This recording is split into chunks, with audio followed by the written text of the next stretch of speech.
E infine volevo farle una domanda legata all'innovazione tecnologica. Nei suoi libri scrive: molte persone sono preoccupate di rendere le tecnologie sempre più avanzate, ma solo poche sono interessate a far diventare le persone più intelligenti. Ecco, sul tema dell'intelligenza delle persone, della diffusione della cultura, della conoscenza o quantomeno di una consapevolezza, potremmo davvero aprire un capitolo, ma la domanda che le voglio fare è davvero: qual è l'impatto della tecnologia all'interno delle nostre vite? Semplificherà i nostri processi di decisione o aumenterà una fase, diciamo così, di non perfetta conoscenza e quindi non perfetta presa di una decisione propria, di una scelta di responsabilizzazione in quelle che sono le nostre scelte economiche e finanziarie? I believe that at times where technology gets smarter and smarter and opens up more and more possibilities, we should not lean back. We need to get smarter too. Why? You might think, oh, fine, at the end, some AI does everything that you have done. Not only would be a life like that quite boring, but also, look, the problem is not AI. The problem are the people behind AI, what they want. What does an Elon Musk want? What does a Zuckerberg want? What does a politician like Putin or Xi do? That is the question. And they have more and more possibility to influence us with digital technology than before. And we need to be aware of that. And we need also to have a number of skills. Here's one simple example. We need to teach everyone to tell fakes from facts. And that can be done by teaching people to have the skills of fact checkers. And studies show that the majority of digital natives have never learned how to do that. So they are open to be misled. A group of educational psychologists in Stanford put over 3,000 digital natives in front of a screen and showed them a real website, a website where it was discussed whether there should be a minimum wage or not. The conclusion was, in the US, not.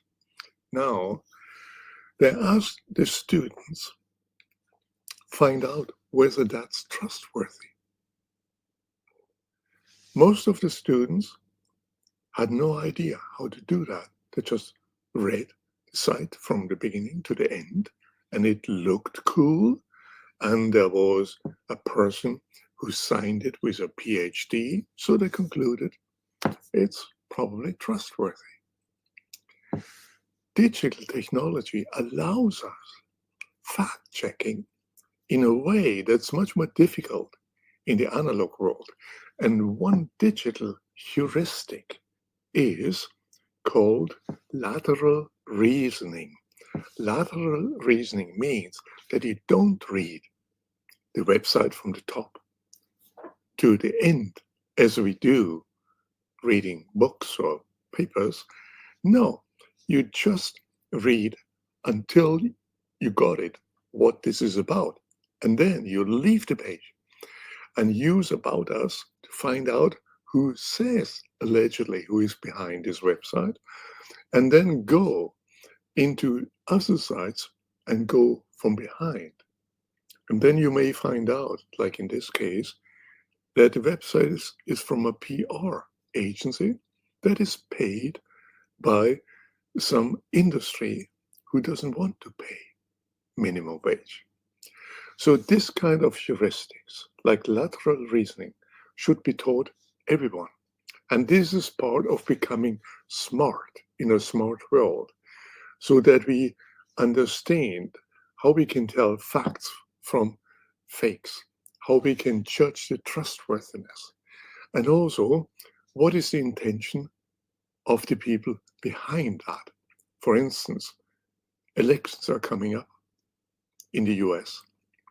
And it's very clear that part of Silicon Valley is supporting Donald Trump and will use their media in order to influence voters.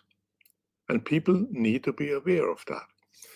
In Germany, we had elections, and where voters are moving, more and more voters are moving to the right, to the far right. And that's in Germany, where we had that problem some time ago. And we also know that particular many young people are voting far right. And why is that? The presence of the extreme right parties on media like TikTok is much more, it's much bigger than that of if you take all the other parties together. So social media is being used to influence young people to support right extremist party. And we are seeing that in many countries, not only in Germany. Thus, risk literacy and staying in control in a smart world is essential for our democracy. And just being entertained and waiting for the next entertainment, that is not the best use of digital media. We need to be aware that there's a reason why we are entertained in a certain way and how we are manipulated. We should not go sleepwalking into surveillance and into manipulation. We should stay smart in a smart world.